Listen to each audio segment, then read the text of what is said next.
ce séminaire du Centraide où on a le plaisir d'accueillir une professeure visiteur, notre collègue Rosana Lulu Ferreira Silva.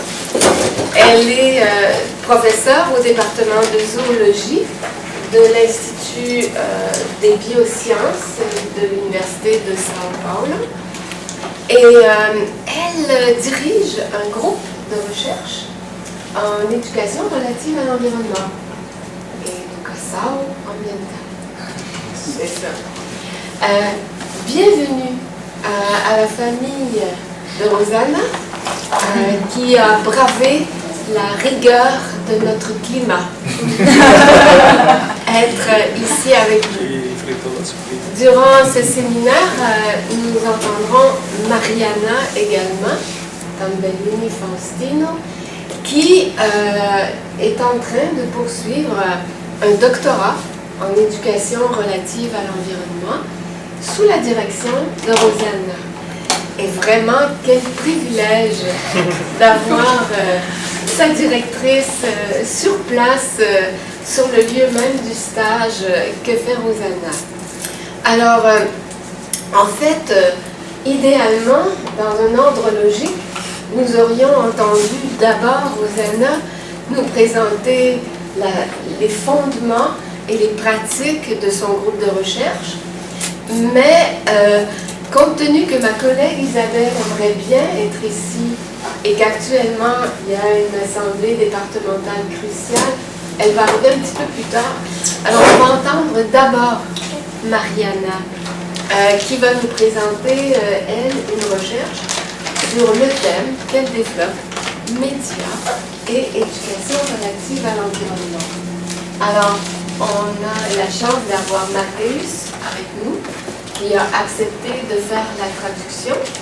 Mariana, courageusement, va faire sa présentation en français. Et Mathéus sera là, au cas où les mots manquent. D'accord? Puis je serai là moi aussi, si les mots manquent. Et puis après, on entendra Rosana. Alors on a une demi-heure avec Mariana et une demi-heure avec Rosana. Et nous aurons une petite période après ta présentation et une période de discussion plus générale après la présentation de Rosana. Alors, bienvenue et on apprécie la présence de tout le monde ici. Alors, Mariana, à toi là-bas. Bonjour à tous. Je vais m'excuser un peu au début pour mon français. Ce n'est pas exactement très bon, mais je vais essayer mon mieux de faire ici. Et aussi, je veux remercier tout le monde, spécialement le professeur Lucie Sauvet, pour l'opportunité d'être ici, de faire des stages, d'apprendre des expériences incroyables que j'ai vécues ici, à Montréal, le Centraire, et tous mes amis sont ma deuxième famille, ma famille de Québec maintenant. Bon, le titre de ma recherche de doctorat, c'est Médias et éducation relative à l'environnement dans la formation continue des enseignants. Je m'appelle Mariana Tambellini Faustino. Ici à l'UQAM, je suis stagiaire de doctorat sur la direction de la professeure Lucie Sauvet. Et au Brésil, je suis un doctorant des programmes de 2e et 3e cycle qui s'appelle Interunité, un enseignement des sciences de l'Université de São Paulo sous la direction des professeurs Rosana Silva. Le contexte de ma recherche pour commencer, nous, des groupes de recherche, c'est qui Rosana coordonne, on a fait un programme de formation continue. Et c'était 5 ateliers de formation continue des enseignants, environ 30 enseignants en chaque atelier, pendant les années 2016 et 2017.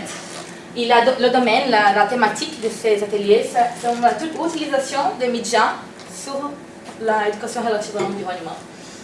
Et les publics cibles sont les enseignants de secondaire. de tous les domaines, de tous les champs de connaissances. On a fait ça avec une association, j'ai essayé de traduire des conseils d'éducation de l'État de São Paulo, la région E3, en portugais on dit Diretoria de Ensino, région Leste 3. Je vais montrer un peu plus les lieux. Ici, c'est une carte de São Paulo et Grand São Paulo, pour le Caire. Oh! Je vais toucher. Le Caire, c'est le centre-ville de São Paulo. Et tous les autres points qui ici sont verts, mais dans mon ordinateur c'était bleu, mais bon, c'est bon, sont verts. Et ces points-là sont les écoles où les enseignants travaillent, ou les enseignants qui ont participé du séminaire, de l'atelier en travail. Donc on peut voir, c'est un peu plus loin du centre-ville, c'est dans la périphérie de São Paulo. Ici, je montre un peu plus proche, et le cercle rouge, c'est le lieu, le bâtiment du conseil d'éducation de l'État de São Paulo. Donc il y a, par exemple, un enseignant qui travaille ici, mais a fait un petit voyage pour aller au centre où les ateliers j'ai fait les ateliers. Ok? Oui? C'est ça. Je vais parler un peu plus des projets de recherche maintenant. Donc je travaille de façon brève avec 3 domaines. Les formations des enseignants, les formations continues des enseignants, l'éducation relative à l'environnement et aussi l'utilisation des médias sur le contexte scolaire. Okay? La problématique, la question de ma recherche, c'est quelles sont les possibilités et les limites de l'utilisation des médias par les enseignants pour l'éducation relative à l'environnement. Okay? Comme objectif général, c'est pareil. C'est donc identifier, caractériser les possibilités et les limites de l'utilisation des médias à l'école. En ce qui concerne des initiatives d'éducation relative à l'environnement, planifiées ou mises en œuvre par les enseignants. Ça veut dire que pendant tout le processus de formation continue, les enseignants ont planifié, ont développé différentes initiatives d'éducation relative à l'environnement en utilisant des médias, différents types de médias. J'ai mis ici aussi les objectifs spécifiques. Les premiers concernent avec des conceptions et pratiques sur l'éducation relative à l'environnement des enseignants. Le deuxième, c'est aussi pareil, mais avec des conceptions d'utilisation des médias. Et le troisième, c'est un mélange, comment les enseignants, je veux clarifier et caractériser comment les enseignants peuvent utiliser les médias pour aider dans les initiatives d'éducation relative à l'environnement à l'école. Aussi, c'est important, la lecture critique, comment on peut faire, comment les enseignants peuvent faire la lecture critique des médias. Et le dernier, c'est saisir les apprentissages des enseignants dans le cadre du processus de formation, donc à partir de leur propre réflexion. Ok? Maintenant, je vais parler un peu plus sur le cadre théorique. Il n'y a pas beaucoup de temps pour parler beaucoup sur ça, mais je vais montrer les références plus spéciales, plus importantes pour mon travail. À commencer pour la référence des savoirs des enseignants. Donc c'est la référence plus importante des formations des enseignants que j'utilise. C'est les tardifs. Il dit qu'il y a 3 moments plus importants de la construction des savoirs pour les enseignants. Donc le premier, c'était toute l'histoire de vie et les expériences scolaires que les enseignants qu'ils ont. Aussi, il y a un deuxième moment qui est la première année de la pratique. Ça veut dire que c'est un moment important pour que les enseignants s'établissent dans la profession. Et après ça, pendant toute la carrière, pendant toute la vie comme enseignant, il y a la construction des savoirs des enseignants. Okay? Ah bon, la colère, c'est pas très différent, mais bon. Ici, je montre les différentes conceptions d'éducation relative à l'environnement. Ces conceptions-là, Rosana a fait. Elle va aussi expliquer un peu plus mieux après ma présentation. Mais elle a fait ça en utilisant d'autres références comme Lucie pour faire un petit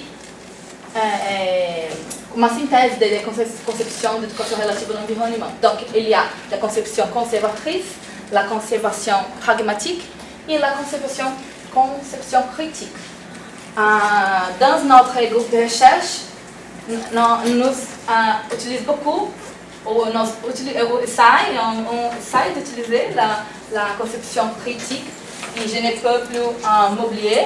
Ah non, avant ça, il y a un autre auteur très important, brésilien, s'appelle Carvalho, Luiz Marcelo Carvalho.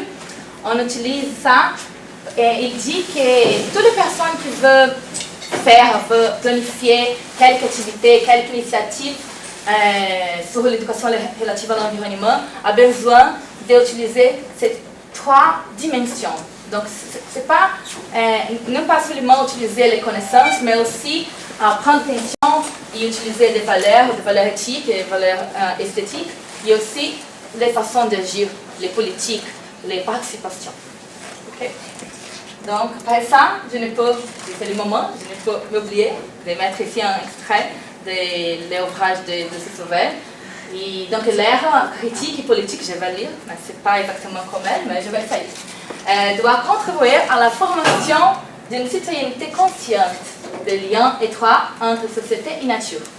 Une citoyenneté critique, créative et engagée, compétente et désireuse de participer au débat public et à la transformation des politiques et des pratiques écosociales. Ça va. Et pour finir, mon cadre théorique, j'ai mis ici les catégories pour l'utilisation des médias que j'utilise. C'est un travail de Klosterman, Sadler et Brown. Et les auteurs disent qu'il y a 3 catégories différentes pour l'utilisation des médias. La première, c'est la sexe. Donc, c'est accéder aux sources de médias, identifier par exemple les façons de faire une recontextualisation, utiliser ça seulement pour promouvoir, pour faire une discussion sur les sujets des cours, mais non plus que ça. Et les autres, c'est analyse. On va commencer à approfondir un peu plus l'abordage, l'approche aux médias. Donc, c'est par exemple déterminer l'acteur des médias, les publics cibles, le caractère intentionnel du message, par exemple. Il y a un autre, la 3e évaluation, c'est un peu plus approfondie. Donc, c'est juger les valeurs des contenus scientifiques, des crédibilités, faire une analyse un peu plus approfondie. Il s'appelle ça des évaluations. Et le dernier, la création. Donc, c'est quand les enseignants, par exemple, permettent les élèves de créer un nouveau contenu, un nouveau média. Okay, peut être imprimé ou peut-être audiovisuel aussi. Ok? Bon, la méthodologie de ma recherche, ici c'est aussi un tableau très résumé. Et j'ai seulement montré que le type de recherche, c'est une approche qualitative, c'est une recherche intervention, des stratégies de collecte de données. J'utilise des discussions en groupe, des rapports réflexifs, autres documents, aussi un formulaire en ligne. Et j'analysais tout ça avec une analyse des contenus de Bardin. Okay. C'est important de dire que mon recherche mon projet de recherche a passé sur le comité d'éthique de recherche de l'Institut de biosciences à l'Université de São Paulo. C'est le nom de l'État. Aussi, ici, je ne vais pas perdre beaucoup de temps. Je montre mon corpus de recherche. Donc, j'avais 3 différents types de données. Il y a des données virtuelles, il y a des données documents, il y a des données audio, et la description des données, et la quantité ou la durée d'enregistrement, quand ce sont des audios. Okay. Par exemple, les formulaires en ligne, j'ai passé ces formulaires-là pendant les derniers ateliers. Au début de l'atelier, donc seulement 26 enseignants étaient là sur ce moment. Donc c'est ça, j'ai seulement 26 réponses. Oui, Jérôme. Est-ce que tu peux dire 2 mots sur Production du Café du Monde?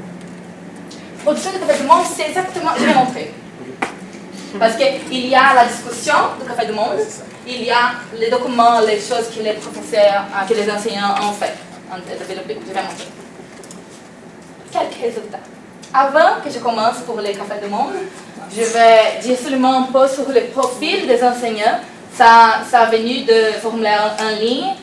Donc, pour le champ de formation, on a aperçu que plusieurs des enseignants viennent de formations scientifiques, de formations de biologie, après 4 de géographie, 4 d'histoire et des autres domaines aussi. Mais on peut voir que encore, l'éducation relative à l'environnement, c'est plus intéressant pour ce type de la formation scientifique des enseignants qui viennent de ces domaines-là. Ici, la durée de pratique, donc combien de temps que les enseignants déjà travaillent dans l'école. On peut voir que la majorité travaillent dans la fourchette. C'est ça, fourchette de 5 à 10 ans. Mais aussi, on peut voir qu'il y a des enseignants de toutes les fourchettes de temps. Donc, il y a des tours au début de la carrière et aussi au fin. Mais si on voit ça, la majorité, quand on regarde, quand on se souvient ça, des tardifs, ils sont déjà presque au cours de toute une carrière. Donc, ces formations exactement continues. Presque tout a déjà passé pour le moment plus difficile de la carrière. Ici, Jérôme, ici, c'est les documents. Mais bon, les enseignants ont fait écrit à main, mais il y a quelques informations personnelles, donc c'est pour ça que j'ai fait une représentation des documents d'affiches que les enseignants ont produits. Et bon, avec le Café du Monde, avec ces activités, je trouve que il y a... Ah bon, j'ai oublié de dire, la question c'était qu'entendez-nous par l'éducation relative à l'environnement? Donc, après ça, après la discussion, les audios, et après voir tous les documents, j'ai trouvé qu'il y a une diversité de conceptions. Il y a aussi une grande influence des rapporteurs.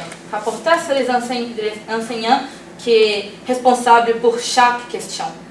Et en fait, c'est une influence de la formation de ces enseignants-là. Donc, pour exemple, un enseignant d'histoire qui était là pour une question, c'est le rapporteur. Il fait différents types de discussions quand on compare avec un enseignant d'une autre formation, par exemple de biologie. On a vérifié ça. Et aussi, on a pu vérifier quelques évidences d'une conception critique dans les discours des enseignants. Par exemple, la complexité de la relation être humain-environnement. Aussi, ils ont critiqué le système capitaliste. Ils ont indiqué des responsabilités différentes entre les différents types d'acteurs aussi. Par exemple, en entreprise, n'a pas les mêmes responsabilités qu'une personne citoyenne.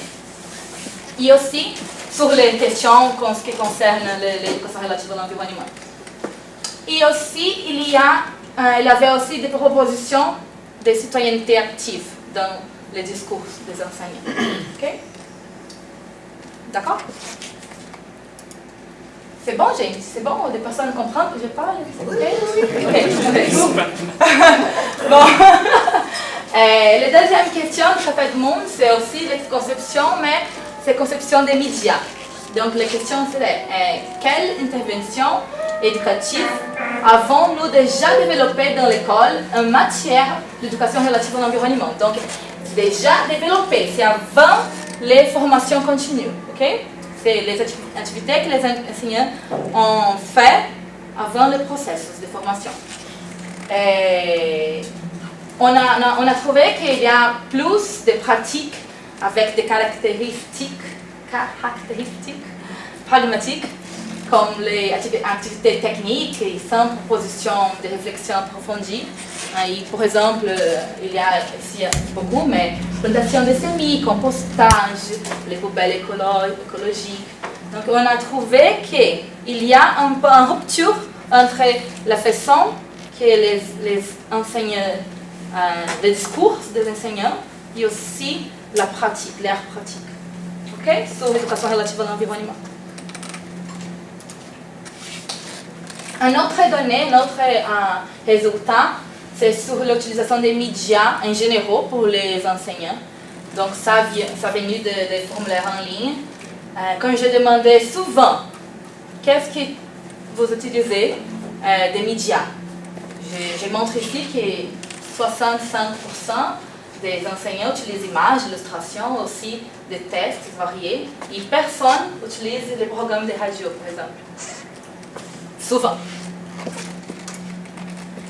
En l'autre côté, l'autre extrême, jamais, je aussi montre qu'ici, il y a un grand pourcentage des enseignants qui jamais utilisent, par exemple, les logiciels et applications.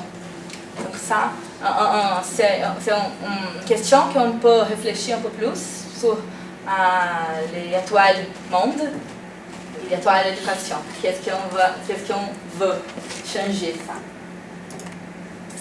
Et la dernière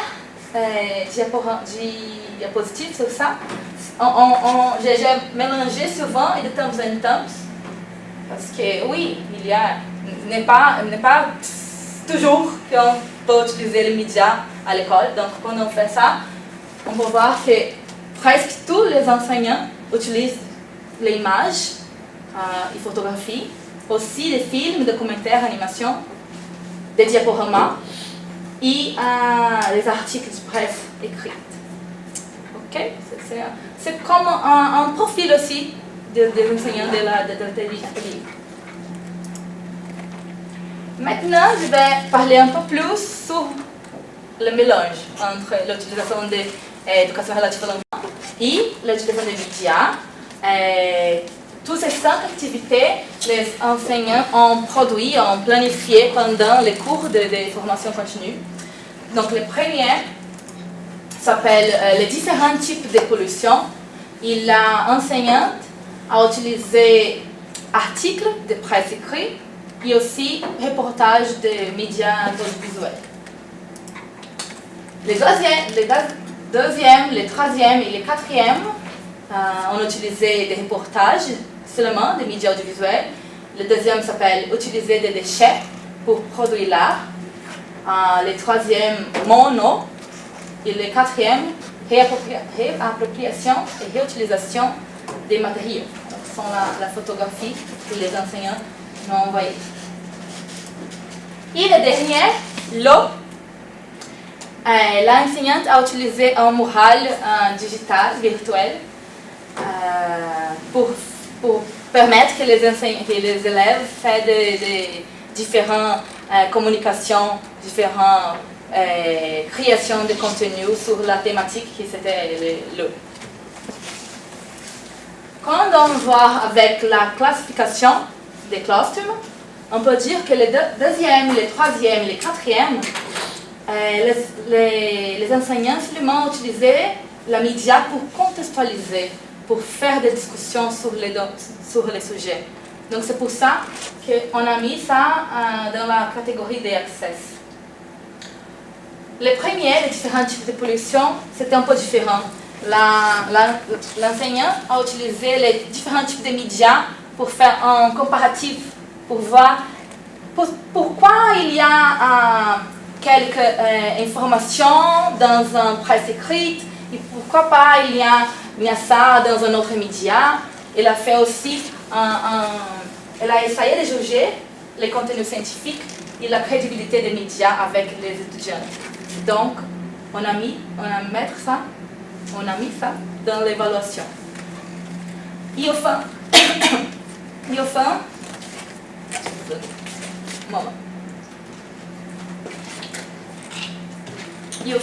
les cinquièmes, elle a possibilité à création d'un nouveau média, un média logiciel, un média digital. Donc les étudiants puissent créer du contenu, commenter, partager les publications. Et c'est là pour toujours, parce que les morales digitales, toute l'école peut accéder. Donc les deux, l'évaluation et la création, on peut dire que se sont intégrés à l'éducation aux médias parce qu'ils placent l'étudiant dans les places des rôles de producteurs de contenu. Et aussi, la professeure, l'enseignante qui a fait l'évaluation, aussi a fait un peu de lecture critique de la média. Ok? Donc c'est ça notre objectif dans l'atelier, faire que non seulement on peut utiliser les médias pour montrer un sujet, mais aussi on peut aller un peu plus approfondir, voir les productions des médias, toutes les idéologies qui sont sous-jacentes. Ok, ouais. Merci. Ici, j'ai mis un petit extrait aussi de travail de Rosanna sur les médias. Et elle dit que les enseignants peuvent être capables de faire des liens entre différents contextes de discours et de s'intégrer davantage d'activités de réflexion dans leur vie scolaire quotidienne, en invitant les élèves à questionner de manière critique les processus de production et de massification des médias par rapport à la question environnementale. Quelques conclusions, enfin. Donc, nos résultats, je vais aussi non lire, mais bon, confirment ce que Carvalho dit, qui est très commun et très courant de recevoir donc un écart entre les discours et les pratiques des enseignants sur l'éducation relative à l'environnement. On a vu que les enseignants utilisaient beaucoup, souvent les images des films et articles, mais aussi il y a ce manque un peu l'utilisation des médias numériques. Donc il se montre un réel besoin d'offrir plusieurs formations continues sur ce projet-là et aussi d'améliorer les infrastructures de les écoles. Nous avons pu mettre en évidence de belles initiatives d'éducation relative à l'environnement qui ont intégré quelques dimensions de l'utilisation des médias ou de l'éducation aux médias. Et aussi, je n'ai pas fini ma recherche, donc il faudra encore affiner les analyses et principalement ce qui concerne les quatrièmes objectifs spécifiques qui sont sur les rapports réflexifs des enseignants, sur les propres pratiques pédagogiques dans tous les processus de formation continue. Les références que j'ai utilisées dans cette présentation. Oui. Et bon, merci beaucoup à vous. Et bon, je suis tellement heureuse de présenter ma recherche ici, d'être pendant les derniers 6 mois ici à Montréal à Saint-Frère. Merci. Merci.